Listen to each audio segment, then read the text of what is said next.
there, I'm Becky. And I'm Lindsay. And we finally hit record on our candid conversations around conscious parenting. We're here to talk about all of it. Ugly parts included. And share our raw experiences and imperfect insights as we're doing parenting. Pretty conscious. In this episode, Becky and Lindsay explore the topic of play and Becky's personal journey and growth in that area over the last few years. Becky is mom to E, who is 5, and Lindsay is mom to Big Henry, who is 7, Middle Henry, who is 5, and Baby Henry, who is 1. Hello! Hi. Welcome back to another episode of Pretty Conscious. What if that was us? Devastating. And this whole time, the more laid back, nonchalant version was the act. I know. That we were putting on a front by being casual. That's so funny. I mean, I don't know that we're casual by any stretch of the imagination, but a unique definition. Sure. Oh my god. I have a trinket. Oh, yay. What a delight. I forgot all semblance of structure after last episode that I don't even know if we're recording. I know. It's fun. Yeah, it's great. Mm-hmm. I feel, nervous, embarrassed. I don't know. Okay. Scoot back. No, I'm kidding. No, just the other day, I feel like I started to have this weird scared, oh my god, I love my friends so much feeling. I was just like, is this normal to love my friend this much?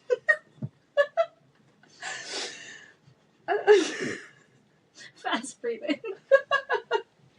Yeah, and I just, I don't know, it was, I talked myself down from that ledge, and I'm yeah, don't lead away, it's, yeah, what you have is great. Oh my gosh. But I just think that, with everything that's been going on, and, just, being invited into such a, vulnerable part of your life, and, all of that has just, made me feel, really deeply connected with you, and, in this very privileged spot to know you, and, yeah, I don't know, just, illuminated how big we are in each other's life. Mm-hmm. In, a very, tangible, real way. And it, was, for a minute, I feel it's so weird because our relationship honestly is, more connected, more entwined, and in a much healthier way than, even my familial relationships. Mm-hmm. So there is this, unique Becky labeled place in my relational framework. Mm-hmm. And, yeah, the stakes are high. Yeah. I feel that. How did that come up? If you... Yeah, I don't remember. I don't, actually remember the day that I started to, think about it or anything. But... this is so dumb. I'm so excited. Okay. I can look away if you want. So embarrassed. No, it's fine. Okay, so you know how we went out to dinner the other night and I was telling you how I'm deep in a heated rivalry prison? Yes. Yes, I remember. And how, my entire feed is, the two actors, Connor Story and Hudson Williams, their friendship together. And, just seeing the two of them, as whatever their sexuality is, it doesn't matter. Yeah. Just the two of them being, best friends and the way they interact and just, show love for each other just, made it feel more okay. No. No, you don't have to stop, reaching out and, Yeah. That's so dumb. I'm so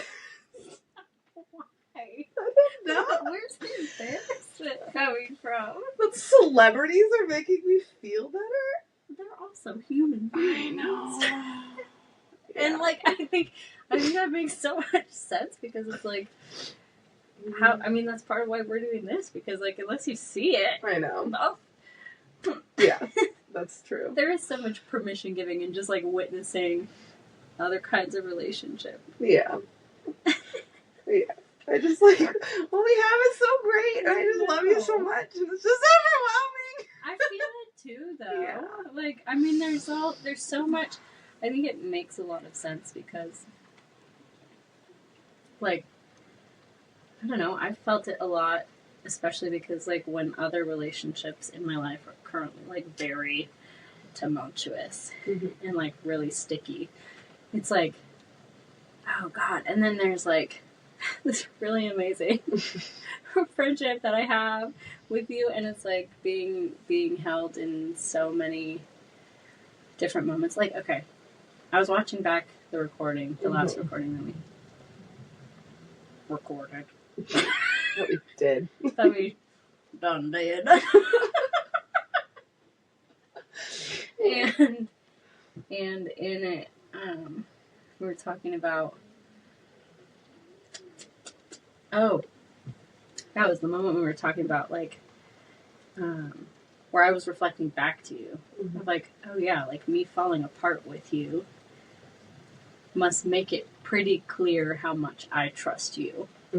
And like, and you were talking about how like, it feels like a place of privilege because you're getting to hold somebody who holds lots of people. Yeah. Like in the way that I show up for people. And so I was like, yeah, there was something about, like, in saying that, I was like, oh wow, I really trust Becky with like so much. And even being able to come into the car at dinner the other night and be like, I feel nervous to tell you. I'm worried you're gonna judge me about like new new updates to things.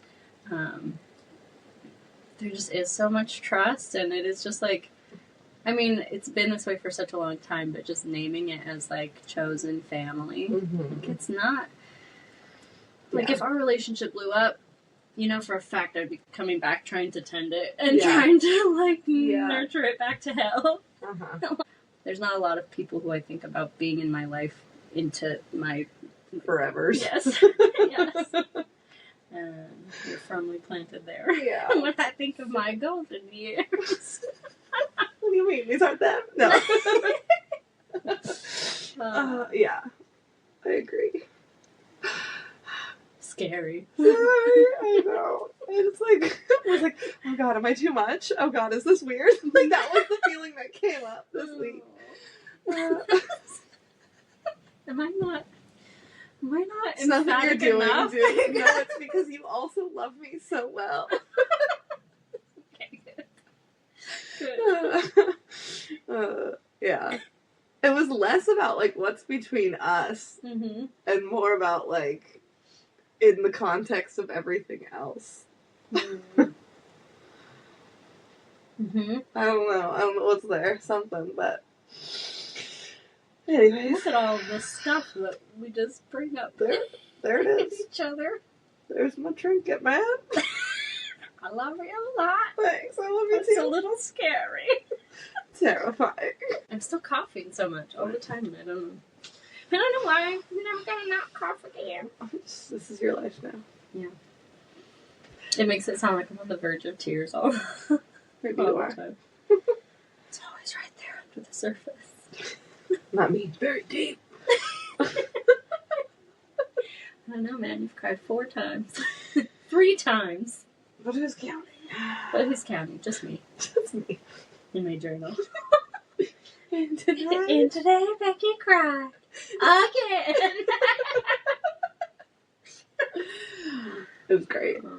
I told Tyler about it and how I was so excited. He's Yes. like, what? I was like, no. Like, I think I've told you this is a lifelong goal of mine Yeah. to reclaim crying. Uh-huh. And it happened. And at least I can do it for other people. Maybe one day I'll do it for myself. Yeah, Yeah. I think so. I think we're right on the path. We're getting there. I love being able to hold these like random goals. These weird, not super linear, I know. career-based goals. I just have to cry more. I just want to cry. Yeah. That's fine. I just want to play. Yeah. Speaking of today's episode. Mm-hmm. You're driving. Ah! Why is it so alive in you? I mean, I know. Yeah. Play has always been, I don't know, always. Since I was teaching in public school and started like dedicating my life's work to children having developmentally appropriate childhoods. I like have always felt alivened. Is that a word? Who knows? I like it. Let's Right. keep it. Cool. Alivened by play. Made alive by play. And that like it's always been so exciting, just everything that play can hold. So just like for historical, my own history. Mm-hmm. When I was teaching, I like dove deep into like the play world, like a bunch of play research, read every book on play that's out there, Mm-hmm. followed a bunch of people who are studying like and like advocating for real, true child-led play. Went to workshops and visited preschools and all of that just so that like because it was just, there was something about it that was so intriguing and like it just felt like it could hold the whole human experience. Like now that I can like put words to what I was feeling back then of just that play holds that, and for our children, like they need that so deeply. And so I just invested everything into giving kids as much of a like child-led playful experience as I could. And then I became a parent and started parenting in process and talked a little bit about play and like from a very like technical standpoint of like these are play schemas and you know, play is the language of children and yada yada yada. But as E got older, I realized how hard it was for me to play with her. Mm-hmm. That I loved sitting back and watching her play, but actually like, playing with her felt really challenging. And as I started therapy and my therapist started asking me like, well, what do you do for play and things like that, and I was like, nothing. I actually don't play. And I came to this realization that like I actually had so little access to play, and play felt so incredibly dangerous for me. And it was an interesting realization because I had invested so much time and money and effort and energy into learning all about play and hadn't at all like looked in a mirror. Yeah. And that was really interesting to be like, oh, you know. And so, yeah, I just, like, that's been a huge area of growth for me over the last few years. And I think there's so many different directions that this, like, conversation could go. Like, I don't know. I suppose I can keep talking about my evolution towards where I'm at now. I could talk about, maybe I'll share just like some specific examples of like, I don't know. I'm just going to keep talking and see where it goes. Okay. Well, Great. I have questions, but I don't think now's the time. Okay. So, like I said, play feels like, after I started like talking about it in therapy and stuff, I realized that play felt dangerous to me. And when I realized why, or I realized why, and it's because so many of my experiences in play have had negative outcomes. Mhm. That they, like, so much of them are rooted in, like, deep embarrassment. That, like, embarrassment is the feeling, not shame. Mhm. There's shame around not being able to play as an adult now, but, like, the feeling that made play feel dangerous is that embarrassment.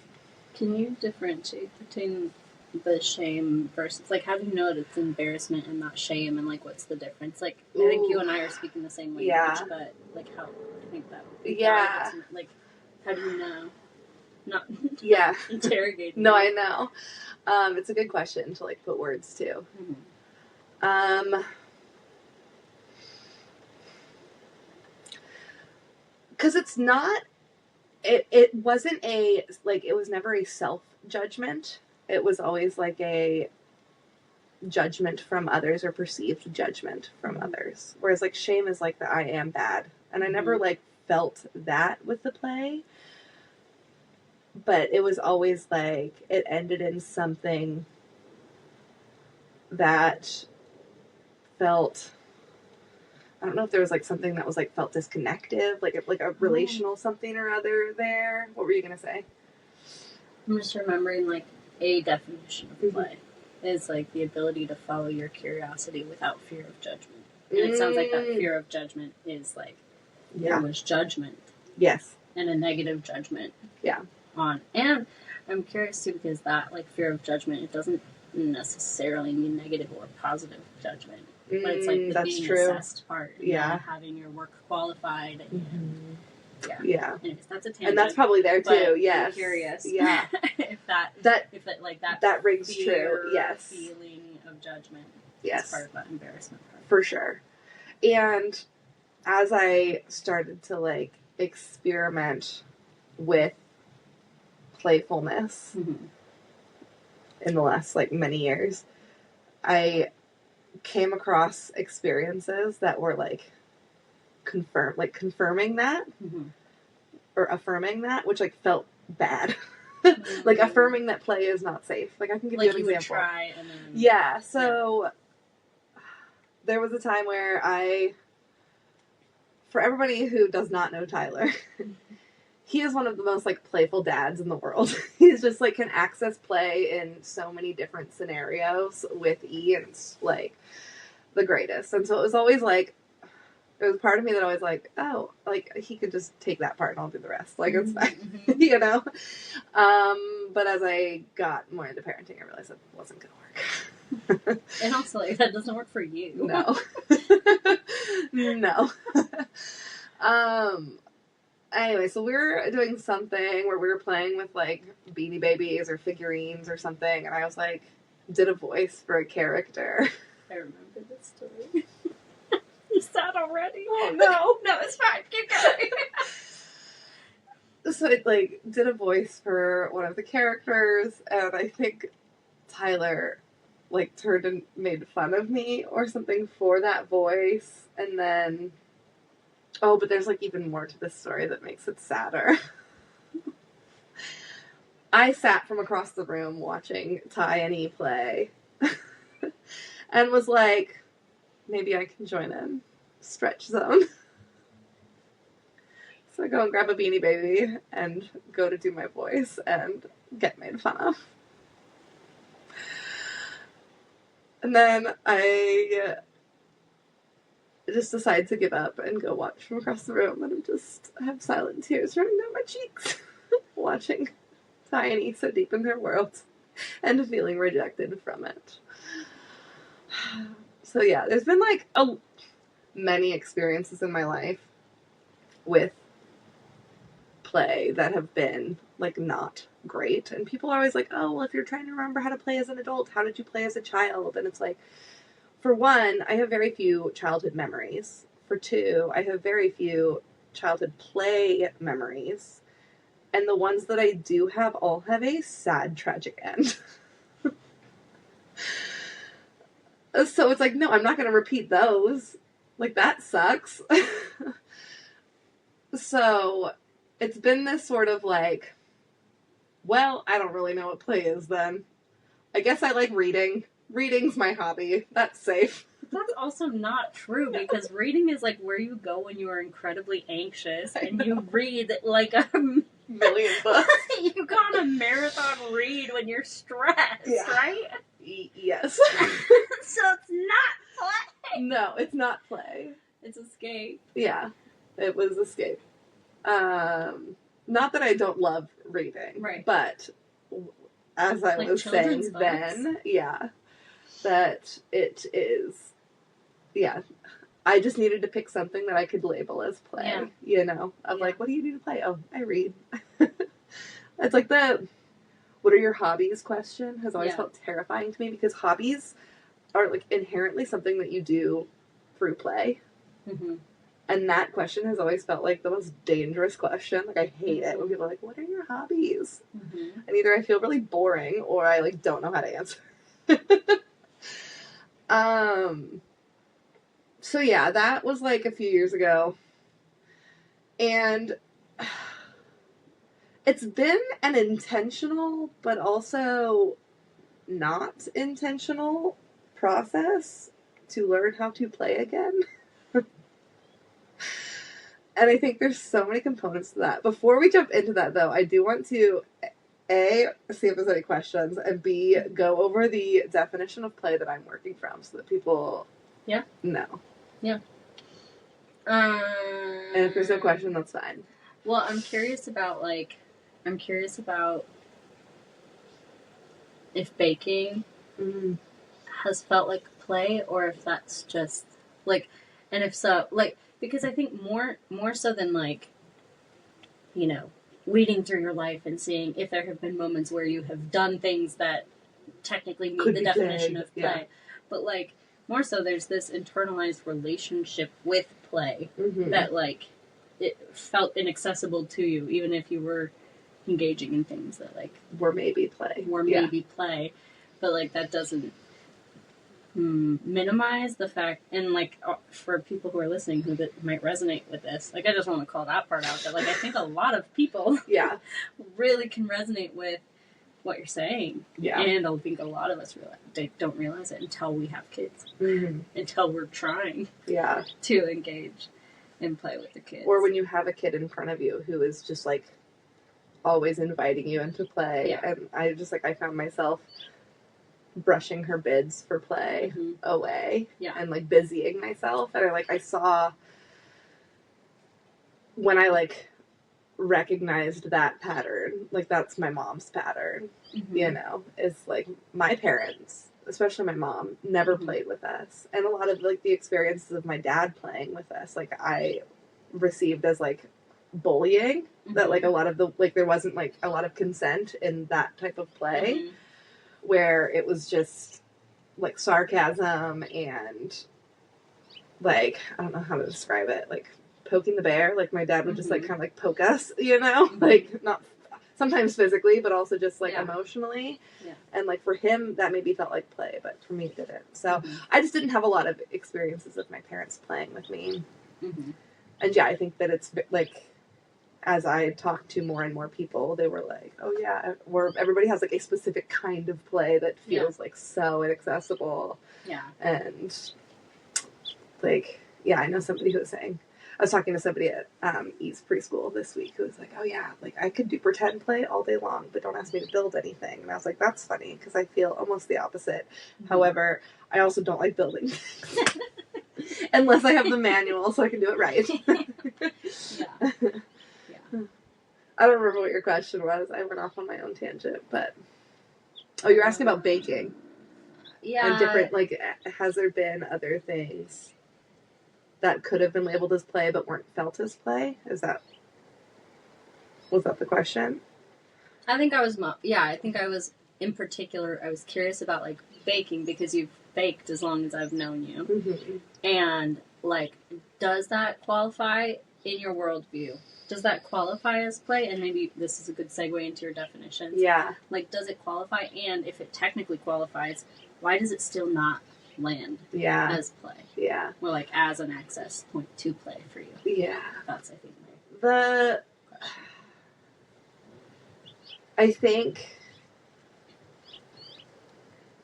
a lot of times baking for me doesn't actually feel like play because it feels like there's an outcome that I am working towards. Okay. Like a very Yeah. specific outcome. And that I will be, like, there's like a fear of not doing it well enough with it. So it's not that. Especially, being yeah, allowed so to like follow your if there's, curiosity without yeah, judgment. if there's more openness, like if I'm not baking for somebody's birthday Mhm. and like trying to get it done the night before and Yeah. waking up really early to finish it in time, you Yeah. know. However, like I do think that there's like, it's not like all in or all out. I do Yeah. think that there is, like, I enjoy baking, even though there Yeah. is that like desired outcome, but for me it doesn't feel as much like play as some of the things that I've been engaging in more recently. Right. Yeah. So I'll read the definition for play. So I love Peter Gray. All of his research on play is like fantastic. He has 5 things for his definition of play. The first is that play is self-chosen and self-directed. So that means that it's voluntary and it's something that somebody wants to do instead of what they're obligated to do. So they get to choose how to play and what to play, and they direct their own actions. So, like, this would not be like somebody else directing how it happens. It's you as the player Mm-hmm. is the one directing the play. Mm-hmm. Let's see. So self-chosen, self-directed, yada, yada, yada. Okay, 2. Play is intrinsically motivated. The means are more valued than the ends. So it's an activity that, from the conscious perspective of the player, is done for its own sake more than for some reward outside of itself. Mm-hmm. So play is done because play. Play Mhm. is not done because you're trying to complete the X, perfect produce cake Y. for Yeah, your friend's birthday. exactly. Let's see. Where's number 3? 3, play is guided by mental rules. So it's a freely chosen activity, but not a free-form activity. So it always has structure, and that structure derives from rules in the player's mind. There's no such thing as unstructured play. Play is always structured by mental rules or concepts that the players either invent or freely adopt. So that's like, if we're playing together, we created these rules that Mhm. like we created rules for this version of play for ourselves. Like Mm-hmm. go back to the preseason episodes. That was us creating the rules for this play. Mm-hmm. That it is structured and it can always change, but the players are the ones that are changing the rules. Mm-hmm. And that if I want to opt out, I can. Like, that's that freely chosen part. Yeah. That, like, there's not an obligation to it. Yeah. And I wonder, even like, because my brain is like, I'm trying to find the exception. Yeah. To where, but like, I think even if I think about the play that I like to engage in, like the most playful for me is like intuitive movement. Yeah. But like, even then, the self-directed structure is that, yeah, the rules are I follow my intuitive body Exactly. and go where it wants to go until Yeah. I no longer want to. Yeah. Yeah. And that, like, that's the structure. There's Right. structure to it. And it's made up by your mental rules. Yeah. Not by some arbitrary Mhm. outside Yeah. Set of rules. So there's some semblance of like organization Yes. around it. It's not Yeah. just chaos. Mm-hmm. Play is always creative and usually imaginative. And I think of the word creative as like that emergent quality to Mhm. it. That like it's like, Something that new. yes. Yeah. And usually imaginative. Okay, and then rule 5. This one doesn't have the 5th one. No, where is it? So I found a more succinct version of all 5, and they're all 5 here this time. So the first was play is self-chosen and self-directed. Like that one we covered. Play is an activity in which the means are more valued than the ends. And then play has structure or rules which are not dictated by physical necessity but emanate from the minds of the players. So that's that mental structure. Mm-hmm. Play is imaginative, non-literal, mentally removed in some way from real or serious life. And it doesn't mean that like play is not serious. Mm-hmm. And it, Right. Yeah. that play can still be all of those things, but it has, like, the reason that, I'm gonna get all nerdy, the reason that play is so important for kids to be able to, like, play out scenarios that they have in their real life is because it makes it safe, because it's not actually connected to their real life. Mm-hmm. And so they can play it out in a way that is less scary than their real life. That's why all fairy tales have, like, horrible things that have happened to their parents and their family members and the world around them. And because that's a safe way for us to explore these, like, really hard topics. Which I just find fascinating about fairy tales. Yes. Which is, like, part of why it's so important not to police our kids' play. Yes. Even when it's getting, like, scary. Yeah. Yeah. And that doesn't mean, like, don't provide the regulation and safety. Right. Because that's how play can happen. Yeah. But it does, I know.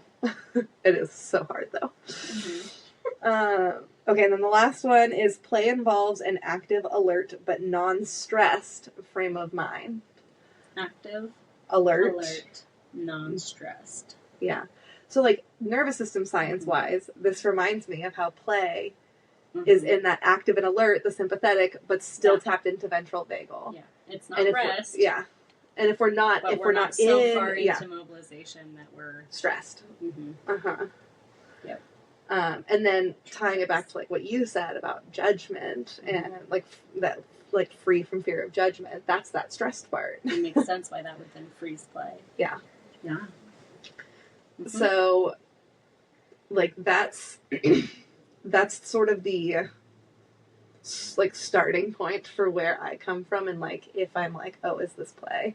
Not that it has to, like, qualitatively be something. Yeah.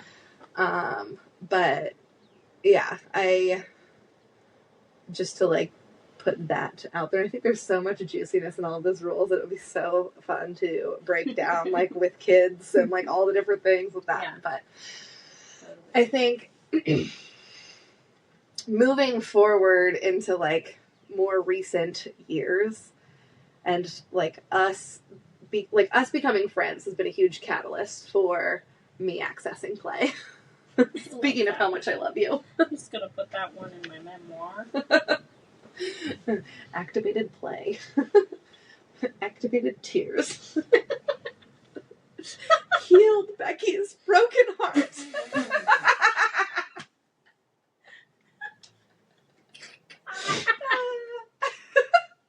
I can't even. I can't hold that at all.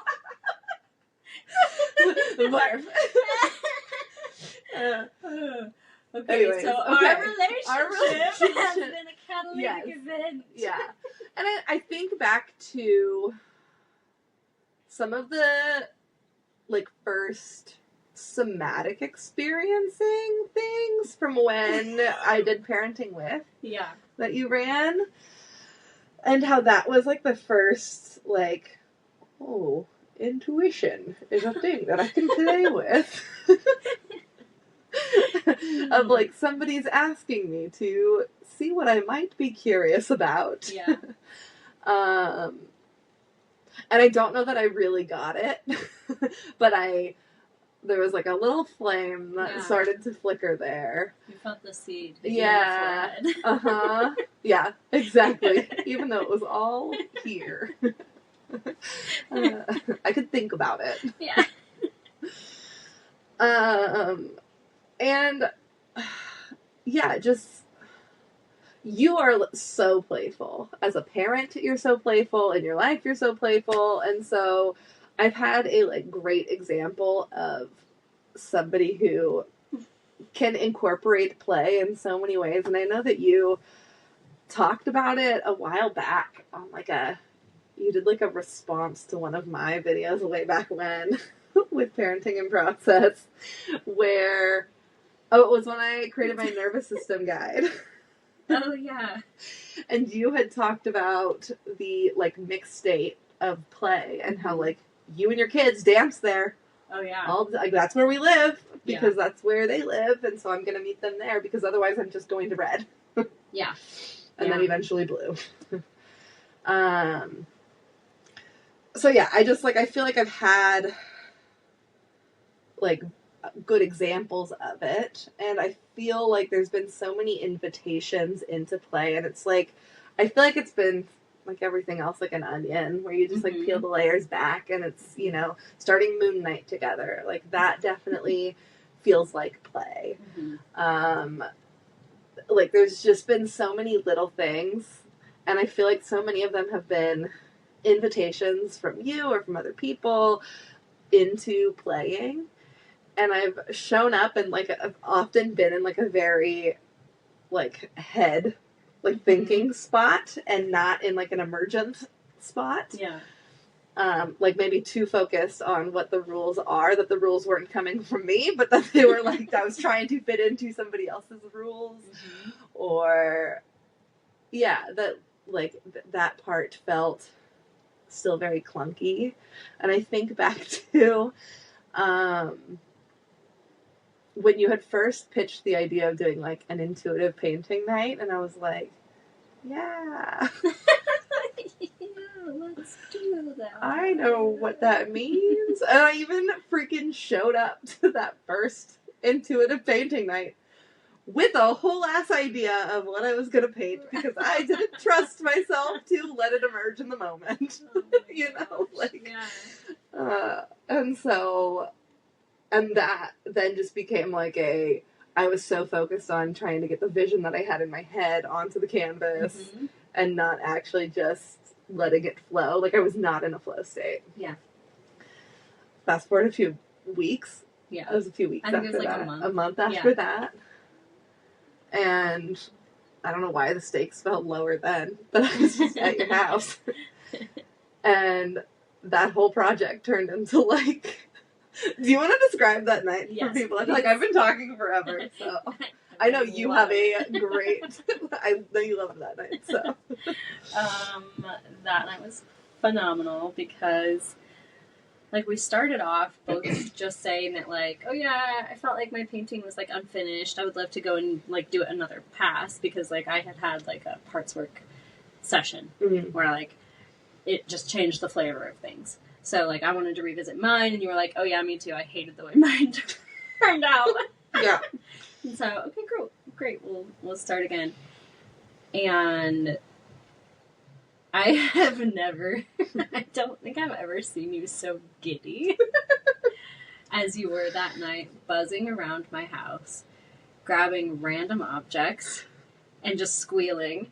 Like every few minutes, there was just like a squeal of delight as you just like obliterated your old painting and made purely curiosity-driven movements on this canvas for hours. Yeah. And beyond the time that I was done. I know. Like, I finished, and I was just hanging out in proximity to you as you just kept going. And you were so alive. Like, your face was just like... you were so stoked. And it was so lovely to watch you because... I've watched you, like, seize up in play before, and I've heard stories of you seizing up in play before, over and over and over again, and I had heard that, like, the yearning for it, and, like, the grief when you couldn't access it, and you were accessing the hell out of it, and I don't know what about it made that possible, and I would love to hear from you, like, what you feel like allowed you to access it in that day, but... in that moment, but it was just so cool to watch you create, and even like the moments of like not really liking one part of it, but not being afraid to like go back and work it again and just keep working, and there's so much process orientation, and that was lovely. Yeah. I don't know what exactly had shifted. I think there was a lot of things that, like, over the years, like I said, like, it's been a very intentional but also very unintentional process. Like, maybe subconscious. You kinda, like, intentional but handed subconscious. handed it off to your subconscious, like, hey, please work on this. Yeah. And so, like, all of this safety building and trying new things and creating, like, novel pathways has finally opened something up that has allowed me to access curiosity. And yeah, hearing you reflect that back, that like all of the movements were just like curiosity based movements, is totally how it felt. Of just like, I wonder what happens if I paint the bottom of my soda can and Yes. stamp it on the paper a few times. Wonder what happens if I take this card and just swipe it across the painting. You know, like it was just, so much of it was truly just like, I wonder. Mm-hmm.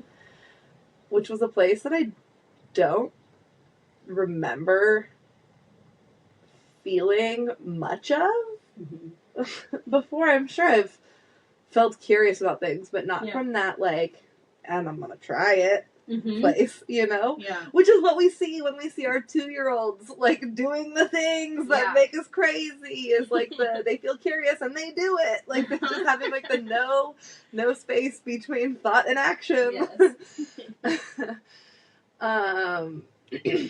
And yeah, like just having that experience, I feel like, and having it be in something that was like creative, Mm-hmm. which like, yeah, sure, a lot of play is creative as we talked about, but like in a more traditional like artistic way, because Mhm. art to me has always just been like, oh god, so stressful, give me to paint by numbers, oh god, I didn't stay in the lines. Yeah. You know. Yeah. So very much not play, and having it be in that, I feel like opened up even more for me, and that I'm just like moving further away from this like fear of engaging in a playful way. And every time that I feel a curiosity and follow it, and whether or not it fails or not doesn't Mhm. matter, like it feels like a corrective experience, Mm-hmm. in that I'm relearning that like following my curiosities is safe, and the more Yeah. that I do it, the more that I want to do it in like so many different ways. So watercolor recently has been like a huge avenue for me. Just in the last few months, that like before I used to only do like wet on wet watercolor, and it just I will watch how the colors move across the page, and that was really fun. All rules. Yeah. Except for. Yeah, put watercolor on page. Mm-hmm. And so yeah, painted only. No, you're This is fine. okay. Yeah, painted only that way for a really long time, and then like slowly started trying to do like a little bit more and a little bit more and a little bit more, and now it's to the point where like I bring my watercolors literally everywhere I go. I don't go anywhere without them now, because I'm always like, if there's a moment that I can stop to experiment and play, and sometimes it is like trying to paint something around me, but sometimes it's like truly just like, I wonder if I make a lot of paint in this spot and throw some water on it, what happens? And in the beginning, when I first started doing, so at the beginning of the year, I started a watercolor challenge. It was like a sketchbook, like 30 pictures in 60 days type thing, with like tutorials and stuff. And a lot of it was just like abstract, playful stuff. Mm-hmm. And I started with that, and every time that I was going to make a mark on the page, it felt absolutely terrifying.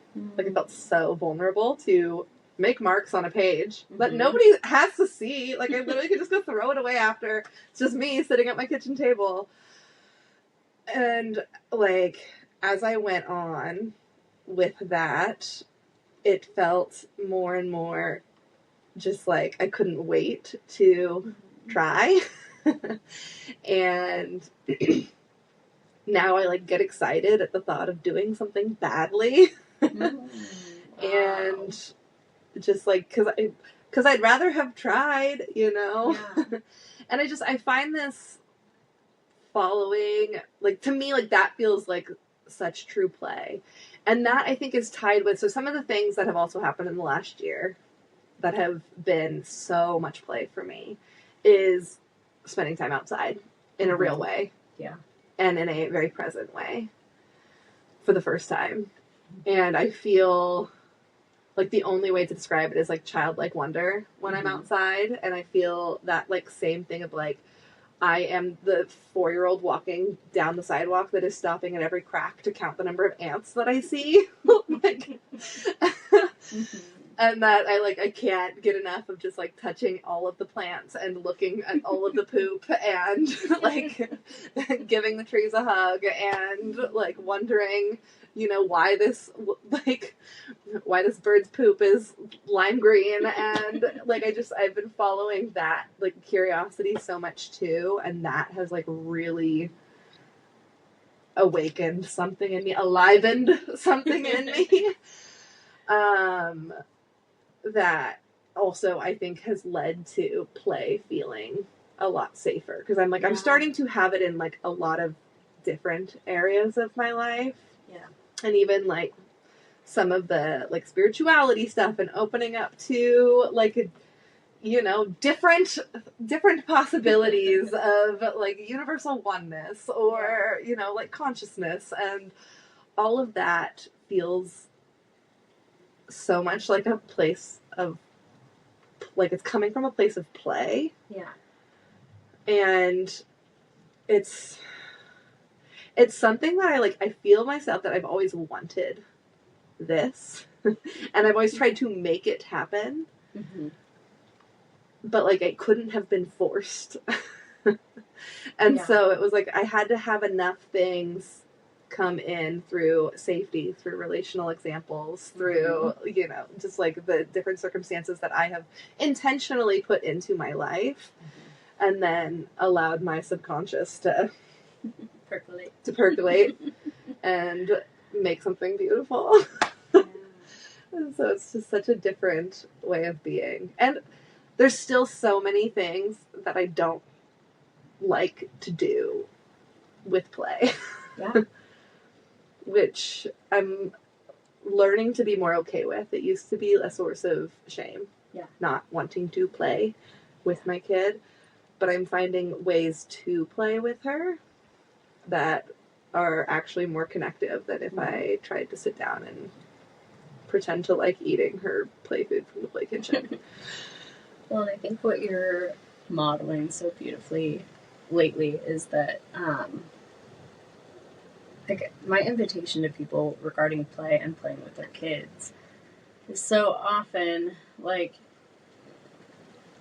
how about you play the way that you like to play and invite your kids into it? Mm-hmm. And that wasn't accessible to you before because you didn't like to play. Because I don't play. Right. Yeah. And so, like, to hear stories of you sitting down to do your watercolor challenges, whatever you want to call them. Yeah. And hearing stories of you sitting down to do your watercolor exercises. And hearing that E is joining you in that and just doing her own self-driven, self-motivated version. Yeah. With her own rules, and everything is so beautiful. It's so connective, and it's your authentic joy. Mm-hmm. And she's joining you, and the connection that can happen there is tenfold what it would be if you were pretending to enjoy eating the food she's making in her play kitchen. Yeah. Yeah. For sure. For you guys. And what you're talking about, I hear so much self-trust growth in you through all of this, and like as a prerequisite almost, it sounds like when you're talking about it, that piece of you spending more time in nature, growing self-trust and growing this safety that comes from being allowed to follow your curiosity. And especially because you spend so much of your time in nature is with kids. And so it's like you get to witness childlike wonder, and like, I wonder what's there for you too. Yeah. And actually being open to that. Because in the past it was not open, Yeah. That I've always spent so much time around kids, but it was not open to me. Or I was not open to it, rather. And now there's like, enough self-trust and safety to actually be curious about what's there for me. Yeah. And start to peel it back to look. I can flip the rock over and look now. And it's so fun to me that you have your watercolors with you, and that I don't know what percentage of things that you paint happen outdoors versus indoors, but I imagine it's pretty high. Yeah. It's a lot. And it's, yeah, even just being able to bring that into forest school and like see these kids whose parents are like, they've never picked up a paintbrush. And then they're like bringing home watercolor art. And it's just like, it's so cool that these kids are, yeah, getting excited about it because it's something that I'm excited about. And like, and even, yeah, just I'm noticing this, like, the emergent quality that I have noticed is just this, like, genuine excitement. And, like, I don't know, there's, like, a magnetism component. Like And a bit of a compulsion. Yeah, and, like, follow. when I'm feeling that, I notice that the kids are so open to receiving what I have to say or share or offer. Like, just as an example, that I have been, like, so into birds since that training that we had for forest school, and, like, everywhere I go, I'm like, oh, what bird is that? Oh, I'm gonna listen to this bird. Oh, I'm gonna draw this bird that I saw. Like, and one of the things that I had recently learned was that the difference between a blue jay and a scrub jay is the blue jay has a crested head and the scrub jay has a rounded head. And the Little Coyotes curriculum for this last month has been birds and birding. And so we were reading a book, and the other teacher was like, oh, you know, I don't know if this one's a blue jay or a scrub jay. I don't really know the difference. And I was like, I do! And, like, got to share that. And, like, the kids... we went out to Coyote Pond this weekend, and E was like, oh, there's a blue one. I wonder if it's a blue jay or a scrub jay. Oh, it has a rounded head. Dad, that's a scrub jay. And it was just, like, so cute, because, like, those little things, like, stick so much more. And which, yeah, and those experiences of play come up for our kids inherently. Play is a human attribute. Which, like, circling back to what I said earlier of, like, play holding the whole human experience. Yeah. And it just, I think, how disconnected I got from it. And then, like, it only makes sense that it's coming back now that I am more connected to myself. Yeah. And, like, my own human experience. Yeah. Whoa.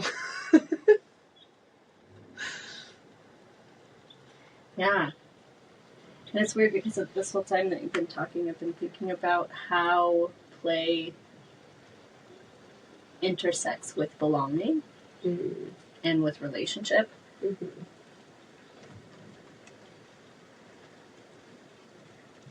Because there's something about, like, co-creation.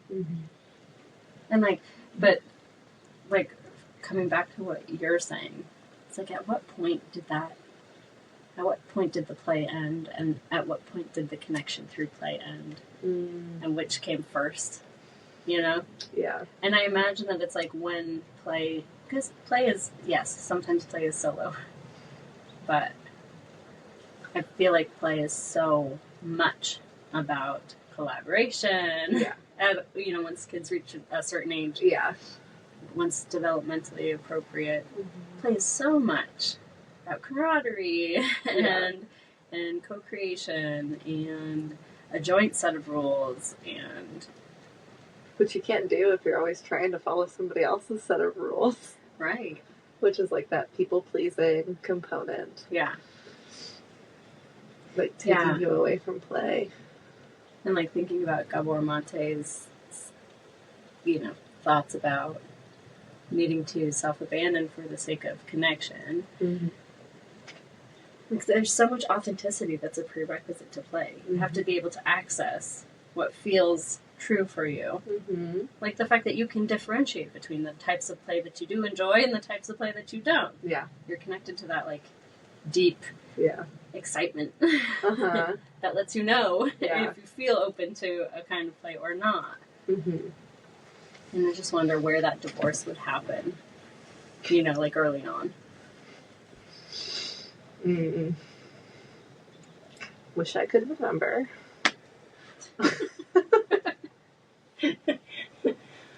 Yeah. I'm just wondering, like, way back to, like, chicken and egg. Uh-huh. Because I think for kids, especially young kids, play is so much their world and is so much how they communicate and so much where they process and hold their experience. Mm-hmm. That, like, when we're shutting down play, we're shutting down their access to their authentic selves, because so much of their authentic selves is their play. Mm-hmm. That's why we treat it like work. Yeah. It's so important. Yeah. And not because it's work and it's teaching them how to work, but because it preserves authenticity. Yeah. Because if we treat it as important as work, Mm-hmm. then it is, preserving. Yeah. Like, goes back to, like, our protecting work episode. Mm-hmm. For those who haven't listened to that one.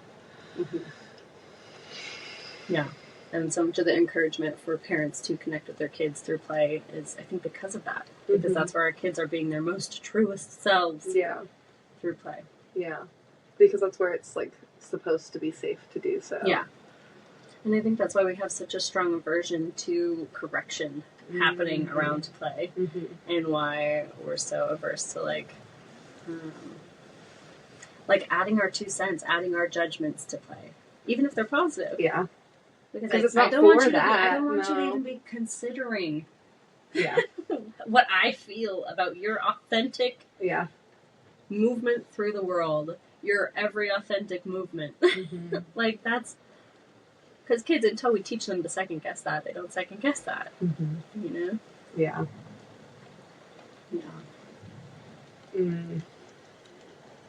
I want to do less when the kids are playing, but I want to be involved. Yeah. You know? Yeah, and I want to join them in it without interrupting it. Yeah. I think that the discourse around how to play with your kids, the right amount, if you should at all, Right. is so charged. Yeah. And that, like, I know that there are some accounts on social media that will be like, you're not there as your child's playmate. This is their sacred work. Yada, Right, yada, or you're yada. supposed to be like a non-playable character. Yeah. Or, You have no lines in this play. yeah. Okay. But then also, like, play can be such a source of connection and getting to know each other. And, like, I don't think it's one of those things that's an either or. I think it has to be a both. Yeah. And I would have loved, old me, would have loved if it was oh yeah, you're not supposed to play with your kids. And I could, like, definitively stand behind that as correct. That, like, oh, it's theirs to own and not yours. And, like, yeah, absolutely. They need opportunities for that. And, like, I don't know, play versus playfulness maybe is, like, are there times that I am truly playing with my kid? Yeah, I think there are. That, like, it feels like play for both of us. And then there's also times where it's just accessing playfulness. And maybe that isn't necessarily, like, true play. But I think the difference there, for me, is true play comes from a wanting space and spectrum of consent. And playfulness comes from a willing. Oh, that's so interesting. I want playfulness. Like, all the time. Yeah. Like, all the But, time. like, see, but I feel like if I'm doing playfulness and it's coming from a wanting spot, then that's true play for me. If I'm engaging in playfulness and it's only coming from a place of willingness, then that's just playfulness, not true play for me. Yeah, Because I'm not curious in about, it, like, the full, moments. yeah. Yeah, I'm curious about the moments of playfulness and if they would qualify as, like, from Peter Gray's definition. Yeah. Because I don't... Yeah. Yeah, there's a whole thing, like, playful parenting as a practice. Yeah. I'm trying to And think. I don't think that it would be... I don't think it would qualify because there's, like, a bit of an outcome orientation, and the intended outcome is connection.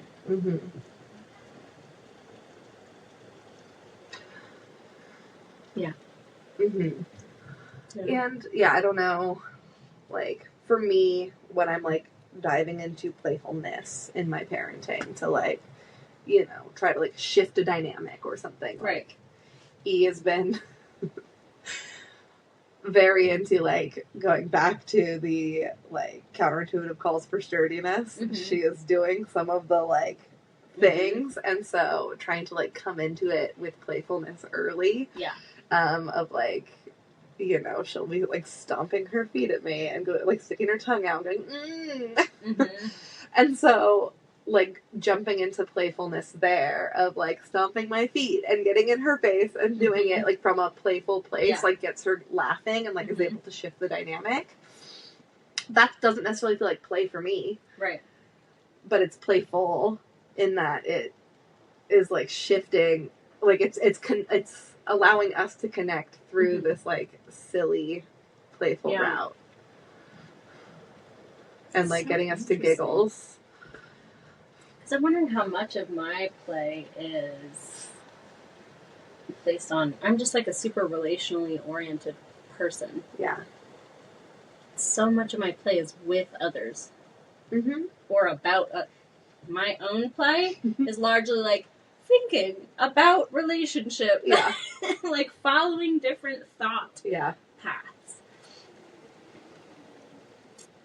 I don't think that having like the outcome orientation of connection taking away from play. I think that's the human part of play, Mm-hmm. and why, like from a developmental standpoint, that we start with this like, I don't know, there's so many different versions of the stages of play, but we start with like the unoccupied play, Mm-hmm. and then then we move into like solo play, and then we move into parallel play, and then we move into Collaborative play. collaboratives after. There's another one in between. Anyways, Mm-hmm. but yeah, like then we move into like the collaborative play, and so like, and it's not to say that those stages from before don't exist as well. Right. But that, like, I think that it's part of our like humanness to move through Yeah. some of these different stages, and yeah, like Yeah. some people will enjoy one type of play more than another, but I think having it oriented towards relationship Mm-hmm. and connection doesn't disqualify it, Yeah. Yeah. Hmm. because like yeah, one of like the classic Peter Gray examples is that like a baseball game that has a coach and meets on Tuesdays and Thursdays to practice for their Sunday game, Mm-hmm. and is dictated by all of these rules that are set by the league, and like that is not necessarily underneath his definition of true play. Mm-hmm. However, a pickup game on the weekend at the empty lot Mm-hmm. with multi-age kids, where the set of rules changes depending on who's playing. Yeah. Of like, oh, okay, you can't run to first, I'll run for you. Oh, the kids 6 and under get to use the tee. Mm-hmm. Like, you know, Yeah. when it's the like younger kids that are hitting, you can only throw with your non-dominant hand. Like kids automatically do this, like pulling back their punches, like in those, Yeah. because they are all in on that play together, Right. and that's connective. Yeah. That's collaborative. Yeah. That's relationship oriented, and the desire to make play work, because the kids all want the play to work, and you see this so often when you watch kids adapting Yeah. and finding that like crazy amounts of flexibility Yeah. in their play, is because they want it to continue. The drive Right. for it to continue is high enough. Mm-hmm. I don't know if any of that's helping untangle any of the things that you were working on untangling, but that's where my tangent went. No. I'm just pondering Mm-hmm. the role. Yeah, like play as a tool versus play as a sacred practice. Those are different. Yeah. And I don't know that I always experience them differently. Yeah. You know, like Which just sounds like more like integration. Like that Yeah. just sounds like an integrated practice Yeah. then. Whereas Yeah. like, yeah, for people like me that play has not come easily for. Play and playfulness as a tool in parenting has been very intentional and effortful. Yeah. Play And as a that's what I sacred think about practice for has me, been, it's such a natural, organic emergence Yeah. of playfulness for me with the kids, especially. Mhm. Like, God, I do so much of our interacting is playful. I know. It's so great to get to watch. I love it so much. It's really, yeah, And like the great thing is that it's emergent for you. It's like it's genuine. It's not a like it's not a I have tactic. to do it. Like oh, I guess I should, which is where I was coming from for so long in trying to play with you. Yeah, So I just want to like validate that for other people that like Yeah. sometimes it really does feel like I know that there's the strategy of like, oh, put on a timer and do 5 minutes of uninterrupted play. And it's like, yeah, like that felt like pulling teeth yeah, for me. Yeah. And then like there's people like you or Tyler where just like the access to that is the connection. Like that Yeah. is how the connection yeah. flows. Mm-hmm. Yeah, because I feel like to tune into their channel is to tune into play. Yeah. Like if I'm, attunement is play in parenting. Yeah. Like so much of the time. Yeah. Yeah. So I'm just imagining that, like, not having access to that. And there's so many different factors Yeah. that, can be barriers to accessing that. Mm-hmm. I wonder. I don't know. I've spent significantly more time contemplating play, I think, than I have. I just show up for it. it just happens. I want to have. It's been less of an intentional process. But I love witnessing like your whole journey of like Yeah. effortfully arriving at play. Yeah. Yeah, it's been super beautiful. It just felt good. It's been lovely to witness. Yeah. And there's so many more avenues to getting to know myself. And like I know Yeah. that like it's been parallel to this like authenticity journey that I've been on. And that like goes back to what you were saying of like play being an authentic expression of self. Yeah. And so, yeah. And it is like a chicken and egg situation because like that has to happen alongside each other. Like it can't, there wasn't necessarily one before the other. Yeah. And it had to like go through many clunky stages. Yeah. And it still is. Like it still isn't like fully. But considering the fact that at some point in time, your favorite version of play was like following rules to make a model Lego set. I do still love that. Yeah. But. Well, like, it just makes so much sense that like that just given your like upbringing and like this is just generalizing because I think this is true for so many folks is like externalizing the rules because that's what's important because somebody else's rules are what's important. That feeling like that feels like a little bit foundationally at odds with the intrinsic motivation. Mm-hmm. And something like building a model Lego set thing. Like, a lot of adults are really into that. Yeah. I know. I wonder how much of that is just tied to, there's safety when there's rules, and the rules allow the safety, and that's where I can relax give you into play. and give you the direct course towards desired outcome. Yeah, and if you do it this way, then you get the desired outcome, and so that makes it safe enough to play. Yeah. And it's not like in play the ends don't matter at all. Right. Yeah. But the means are what matters more. Right. Did I say that right? Yeah. Yeah, I think so. Okay. I think. Well, I try not to say it backwards because that would be all wrong.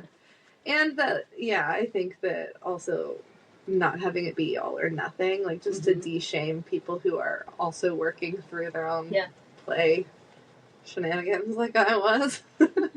Of just being like, oh, well, that was like 60% play. Right. That's better than 0. Yeah. It's better than 20. Yeah. You know, of like, oh, I was able to do this in a way that maybe was more playful than a way I would have done it in the past. Yeah. And all of those like little steps I think were helpful on my journey too. Yeah. I think being exposed to like play languages as part of the Jai Institute's curriculum. I haven't necessarily seen them other places. But I haven't either. they have an expansive list. It's like 12 different play languages, and like one of them is like spookiness. You know, like kids who like a good scare. Yeah. One of them is like control, like control games, power play. That being like a language of play. Yeah. One of them being like the introspection or reading or something like that, where it is, you know. So it's like, nice to have the broader definition of play for people and realizing that play can really be so many different things. And I like that simplified version or that simplified definition of the, play being anything, any experience where you're allowed to follow your curiosity without fear of judgment. Yeah. Because that just makes it so broad. Yeah. You know? Because that's the thing is that, like, something that's playful, like, something that is play doesn't have to necessarily be enjoyable. It doesn't necessarily have to be exciting. It often is, one of my favorite forms of play is, like, really hard work. Yeah. Yeah. And, like, it often is enjoyable, but it's not always enjoyable. Yeah. And I think we see that a lot with our kids, too, that, like, sometimes it's like that. Yeah. Like, the more, like, edgy stuff that is... Like, are we still playing? How do we know? Right. Yeah, and because play is work for our kids, it's like, it makes so much sense for me that we just lump them together. Yeah. Like, I don't even refer to their play as play, I refer to it as their work because it is their work, but sometimes it's definitely more work. Yes. And, like, and that's just, it feels more like work because it doesn't include the enjoyable part. But oftentimes, so much of the time when our kids are playing and when they're deep in play, it's actually like doesn't seem like they're having that much fun because they're like so going through like trying to renegotiate rules or whatever. Or they're just pushing themselves and they're disappointed with the outcome or whatever. But like, I just love the that play is not efficient. Right. That, like, sometimes play is doing it the hardest way.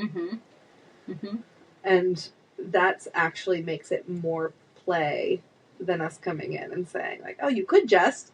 Yeah. Yeah. And that's like, what? You just talk about, like, not efficient. And I'm just imagining your husband sitting there spending 4 minutes per sock pulling. Is this play for you, Tyler? Yeah, Tyler, are you just playing over there? Because you're spending 4 minutes per sock. Taking the dog's hair out of it from the washing machine. Maybe he's just always playing, and that's why he's so inefficient. Thanks for updating my mental model. Now, anytime I hear inefficiency, it's Tyler plucking dog hairs out of his socks 4 minutes per sock. He's just so committed to play. So committed to play. But is he? Oh. No. Now that, like, now that there is I'm more... feeling cold. Can we close the window? Is that okay?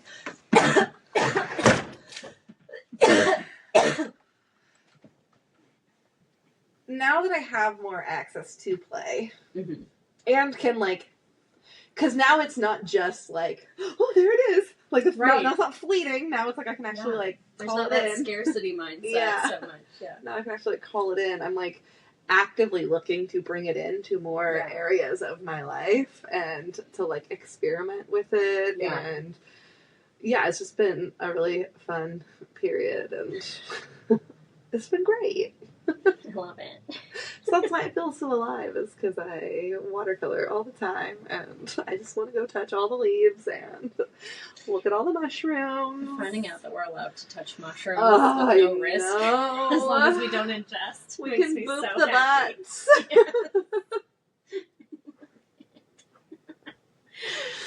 Oh, it's so great. I know. It's so great. Yeah, just seeing what's gonna now. Yeah, like where it goes from here. Mm. Yeah. And And like like I can definitely say, titrating up on itself. I you can know? say I feel so curious and have that feel real. Yes. Because I've heard Yeah. you say I feel so curious about yada yada yada Yeah. for years, Yes. and I like reflected that back, but it's like, You're like, that's a cute little language thing I'll pick up.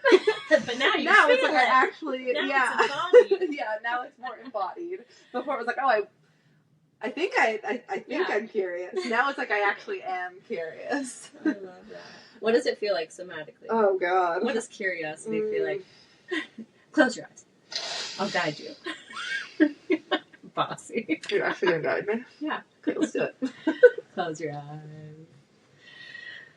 You have to close yours too, though. You can't look at me. Okay. Okay. I'll close them. Or I have to go hide under a blanket. I just was curious about what you would look like. Okay, while fine. imagining No, I can't do curiosity. it. Okay. All right. We'll do this for the sake of people listening in too. Okay, so close your eyes.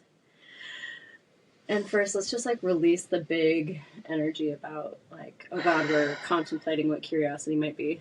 Let's do like a big inhale and then like a wow, whatever weird noise feels like it has to come out.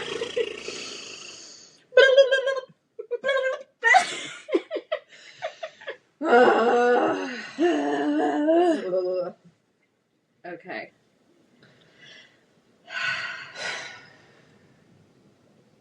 All right.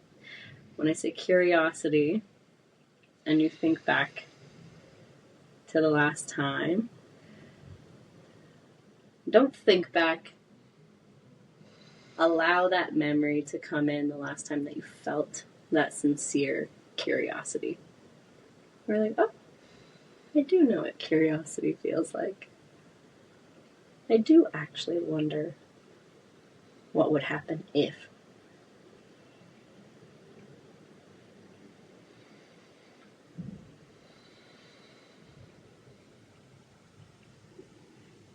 And once you have that memory, is it with us now? Mm-hmm. Okay. Follow slowly in your body. You can go toes to head or head to toes. Where do you feel the most life?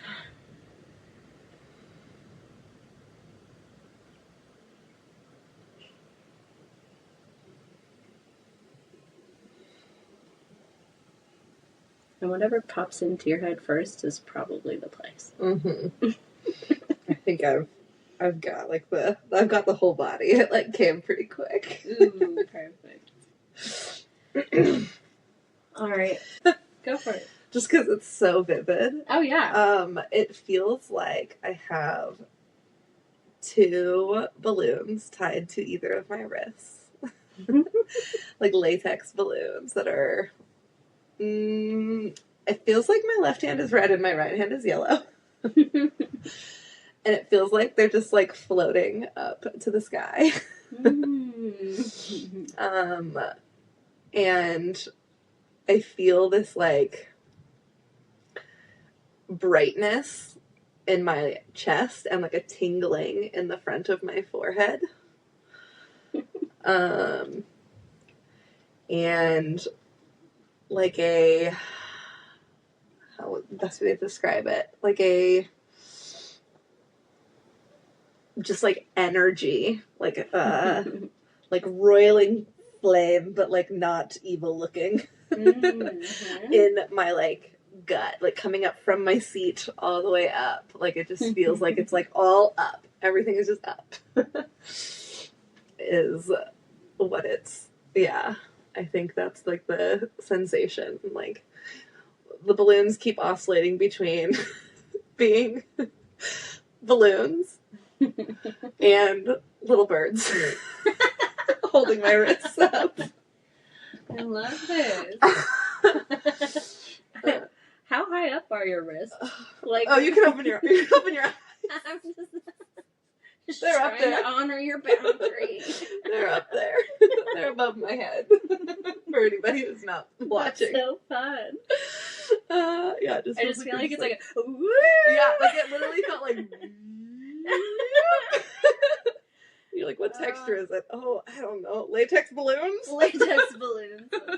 Oh, I love that. Yeah, that That's was such fun. a cute Like little birds, like visualization. animated, like Cinderella birds. Yeah. Like the ones that I'm imagining. Yeah. Oh, I love that. Yeah, and just like so alive. Not much going on in my lower half. Yeah, I Just think more that makes like a lot of sense because, like, up here. lower half, I feel like very grounding. Yeah. Like, and this is not More that. not connected to real. Like it's Yeah. separated from the real. Oh, cool. I Yeah. love that. Did you have anything going for you, or were you just guiding, or do you already know what curiosity feels like somatically? That's a good question. I think it's almost the opposite. Like, I feel like the playful curiosity energy is, like, more my default. So it's like, it feels just, like, open. You know, like, it just feels like from my forehead, like, open. Like little doors. Clock. Yep, like, exactly. Boop, boop. Curious. But I can definitely feel, like, the absence of it. Mm. And, like, almost any time that I'm in a low, it's, like, because, like, nope, shutting out all curiosity. And I lived so much time in that place Yeah. that, like, it's beautiful to have it reflected back to me that, like, oh, you just, like, live and play all the time. And, like, and to have that be, like, no, that genuinely does feel like my default is, like, open and curious. So, Yeah. yeah. I'm not. Yeah. I feel like the curiosity is so linked to Mm-hmm. the play. And I would say that, like, play, an antithesis to play, in, like, somatically feels like protection. Like, if I'm having to protect, I feel very shut down to play. If I'm holding protection, then the playfulness that comes out is not playfulness. It's actually just another layer of protection. And I think that's important to call out, that for a lot of us, play is not actually a means to connection. Play is a means to keep people at an arm's length Yeah. and to sometimes keep emotions at an arm's length, keep whatever. So it actually, I think, can be also a tool for avoidance Yeah. for a lot of people. That's so true. So Ooh. I don't know if it's half for me or or what. Or what? But yeah, for like, you know this if you're a person who deflects through humor. Yeah. We know this. We know this. Mm-hmm. Playfulness is not always a tool for connection. So yeah, That's a good point. I'm gonna keep on Yeah. churning about Play and play and playfulness. connection. Yeah. How they intersect. Mm-hmm. Yeah. A lot of unanswered questions Yeah. from today. Thank you so much for taking us through your journey. Yeah. Thanks for letting me Like, bring it here. bringing us up to speed. I And I know a know. lot of episodes we've referenced Yeah. your relationship to play. Yeah, and even just from like last season, the times that we referenced it till now, it's so Yeah. different. Yeah. So Uh-huh. It's Uh-huh. yeah. And I'm curious to see, like truly curious to see how it will continue to evolve in different seasons of my life. Mhm. And yeah, just I also wonder, like, how much, because the amount of play that has emerged since Tyler got a job, I know. and, like, now that there is more safety Yeah. in your life circumstances, it's like Mm-hmm. the amount of playfulness that's come through. Yeah. It's really cool to see. Yeah. And also just, oh God, going back to like play being so cool. That like how kids use play to process the like hardest times of their life. That like I have a book that talks about how children in Auschwitz played during the Holocaust because that was the only way that they could actually process the horrors of what they were experiencing.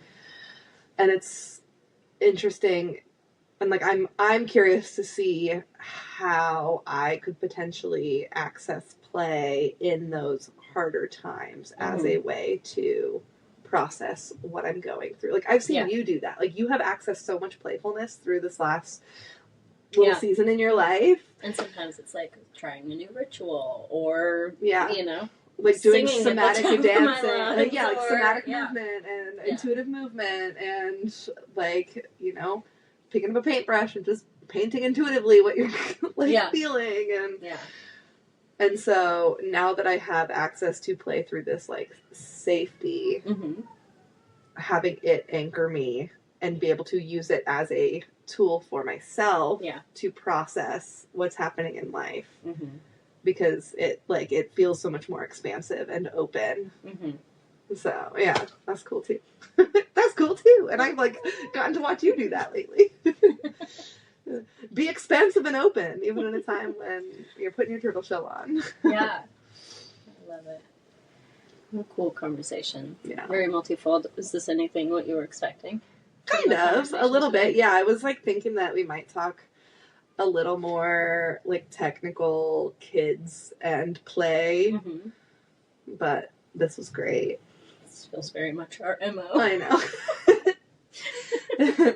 This was great. So, yeah, and this feels more, like you said, more of like what we talk about anyways as a pod. So True.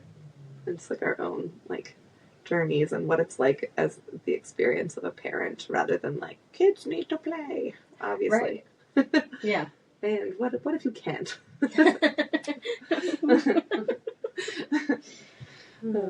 All right. That feels complete for me. Do you have any last thoughts? I don't think so. None. Thanks, man. Ooh. Curious.